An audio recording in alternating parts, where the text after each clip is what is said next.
Hi everybody, welcome to More Than Money. I'm Stephen Balance, and this is Mark Minnella. That's right, and we are broadcasting live from the offices of Integrity Investors. And we're glad you're here. Yeah, this is exciting, different surroundings. Sure. So, wouldn't it be great to do someplace different every week? Ooh, that'd be the hope, yeah. Like maybe at your church. Maybe your church would want to host a Facebook Live with More Than Money. Give us a call. If you want to be on camera, hi mom, all that stuff. So today is actually going to be a little bit different. So Mark here, well, let me tell you a little bit about Mark. Some stuff you might not know. Hey, wait a minute. This is live. Some stuff you might, a little bit of that. So Mark is the president of Integrity Investors, but a couple things that you might not know. He is one of the former presidents of the NACFC. Right, the correct founder and past president. Right. All right. He was actually on the board of directors at a mutual fund that you might know we talk about, the Timothy Fund. Yep. So during the early years, I was on the board of directors there, helped get it started and expanded it from 1 to 4 different mutual funds, and now they have 13. Okay. Ooh, that's an unlucky number. You need to get back in there and get it up one. Okay. Did you hear that, Art? Yeah. He's one of the directors here at More Than Money.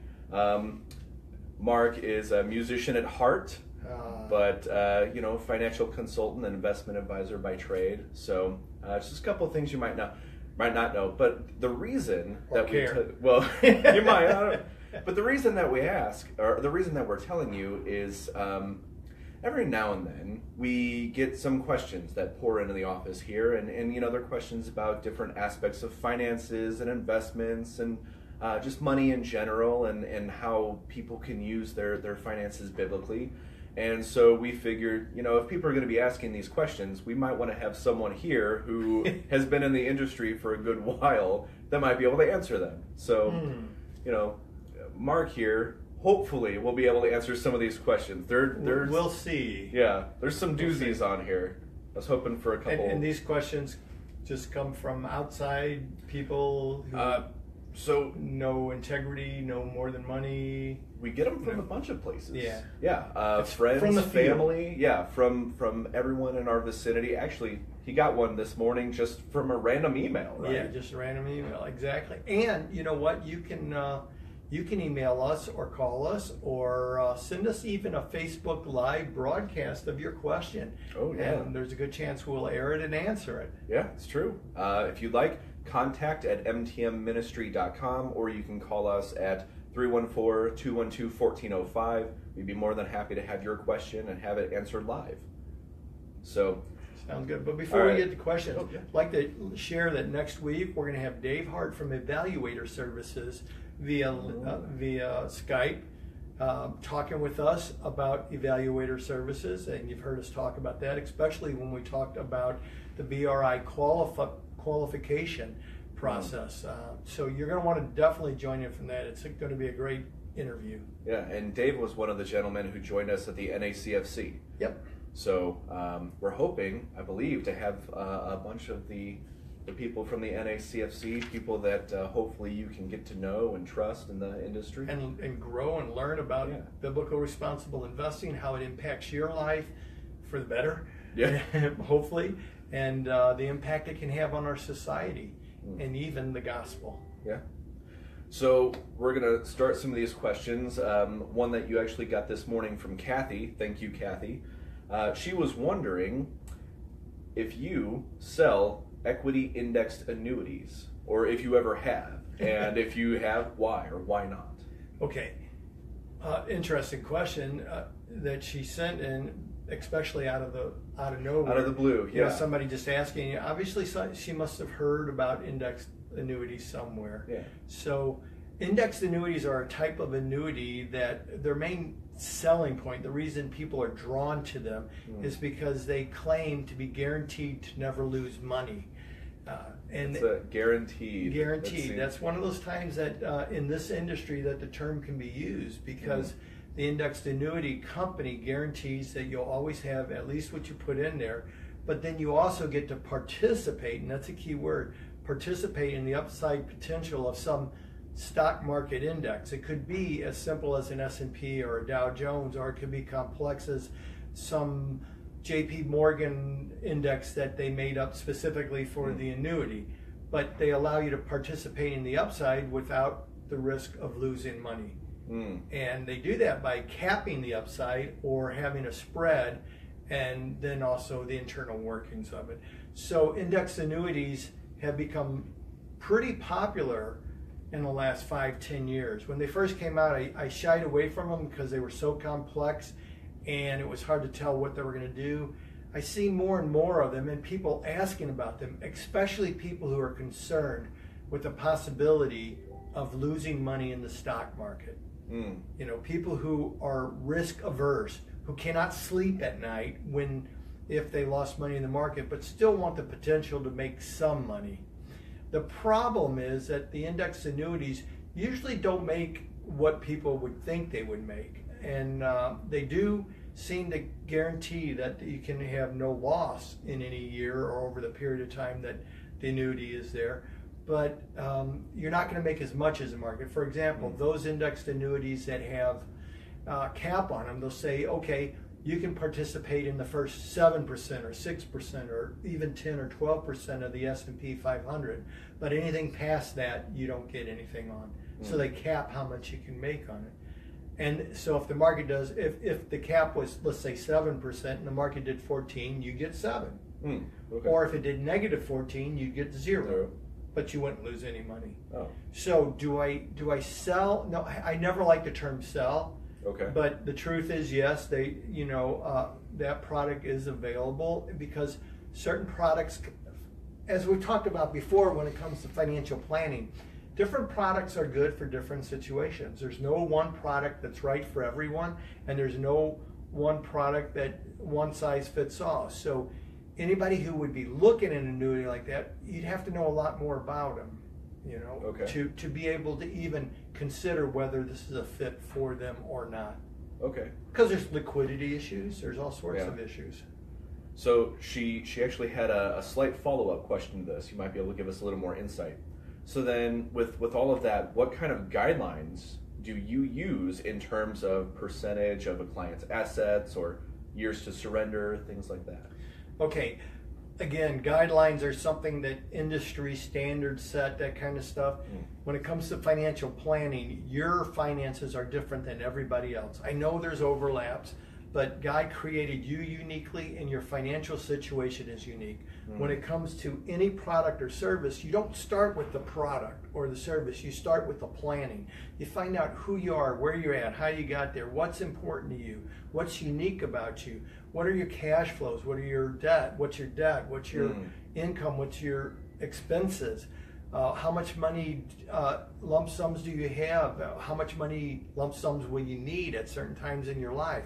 All that is so important to design a plan to fit your preferred future, what's important to you, and what you believe God would want for you. So based on that, then you could go then find the materials to build that financial future. And they may include an indexed annuity. I don't have any guidelines for indexed annuities. What I feel is important is it's very important to understand the impact of every decision you make and how that product or service fits the roadmap to your preferred future. Your preferred future. Does it fit? Does it enhance the probability of success, or does it hurt it? And you know what? Sometimes it can do both. There can be stumbling blocks, there can be concerns that, like, short term it might cause liquidity problems, long term it might cause help with stability. But the key here is to list all the positive aspects and all the concerns in light of the environment that it will be used, and that's your personal financial life. So every time a client brings this up or even has interest in a product or service, we need to go back and say, tell me about your finances. Help me out, bring me into your world. Help me understand what's important to you, where you're at, what your cash flow is, all those things we just talked about. And now let's look at these different products that are available that can help, that can enhance the possibility of success and minimize the risks of not being successful. So I noticed when you were talking, you kept mentioning a couple specific words: preferred future, preferred future. So we actually had another question. We had a question from John. Okay. And so John's in his late 20s, early 30s, and he asked what probably every single person asks: how much money should I save for retirement to have that preferred future? All of it. No, there's all no, of it, John. Save everything. There's no way to tell with that question because there's so much information out there. For example, what do you want to retire? How do you want to retire? What does retirement mean to you? If you're a Christian, have you sought God's desires for you in the idea of retirement? What does that mean from a biblical perspective? Is retirement what the world, the world just constantly, every financial show talks about retirement. There's retirement seminars everywhere. And yet very few of them define what retirement really is. And if they do, they use a worldly perspective. So since this is more than money, I think we really should say, to understand and to answer that question, first you need to define what retirement is. Is it a time that you say, well, I'm not going to work no more? Or is it a time that you say, I want the opportunity to choose what I do for the rest of my life? Is it a time that you say, I don't want to have to have set hours? Or is it a time you say, I want to have hours to serve more? So defining that retirement is very important. What does it look like? What does it feel like? What are you trying to get to? Then from there, in today's dollars, we can calculate what it would cost to get there. But then there's a fallacy in that too, because, if you think about in 1970, I don't know, in the mid 70s, I bought a car a brand new car for $1,700. I didn't actually, a friend of mine did. I remember they bought a car, it was a Pinto. But for $1,700, you think you could buy a new car for $1,700 today? No. Because of inflation. So how much is inflation? Well, it changes. So and how they calculate it changes. And what new technologies are you going to need to live then? I mean, think about it. The internet really wasn't even existence in the 70s. The very few people even use microwaves. Now today a microwave in a kitchen is an essential. Internet is almost as important as food. So there's things you can't plan on. So I'm going to give you an inside understanding of retiring that most people won't like, and many others will say, well, that's kind of trite. But the reality is, from a biblical perspective, you do the best you can as often as you can. So if today you need to feed the kids, pay the rent, pay the school bill, pay the utilities, buy some clothes, and there's something left over that you're not going to need for 10 or 20 years because you also have a moat around your castle, you have liquidity to take care of the unexpected, a short-term savings to take care of those less than frequent expenses like, things that come up yearly like Christmas or car repairs or home repairs. If you have all that set up, then that money could go towards preparing for retirement. After you've given, after you've taken care of the essentials and whatever they are in your life, you do the best you can as often as you can. And based on that, you trust on the Lord for where that will take you. Now you can see why some people are going to say, I don't like that answer. because it's not specific enough. But neither is the question. So I think it fits real well. We'll get you like an exact number. And that number will be good for at least 3 or 4 seconds. Yeah, until it changes. Until the rules change, to the taxes change, to the inflation change, till everything changes. Your life changes, your lifestyle changes, your desires change, and your hopes. Well, I know we have a whole list more of questions, and I would love to be able to ask them all. Unfortunately, we're running very low on time. Oh, wow, that went fast. Yeah. Well, one of the things that I would like to encourage our watchers and those who are, involved with More Than Money, as Mark said, there's always hope. There's hope to get back on track. There's always, our God is a God of second chances. I truly believe. So there's always a good starting point again. So if you have questions, if you don't know where to start, give us a call. or email us. Again, contact at mtmministry.com, 314-212-1405. We'd be more than happy to help, more than happy to answer your questions, and again, maybe even answer them live in one of our regular broadcasts. It'd be an honor, and do know God loves you, and He has great plans for you. So start it all with a prayer. Go before the Father and say, Father, give me clarity on my finances. Guide me as I move forward to honor you in all that I do, and trust that you will care for me. And if you do that, I think that you'll find that life is so much more than money. God bless everyone.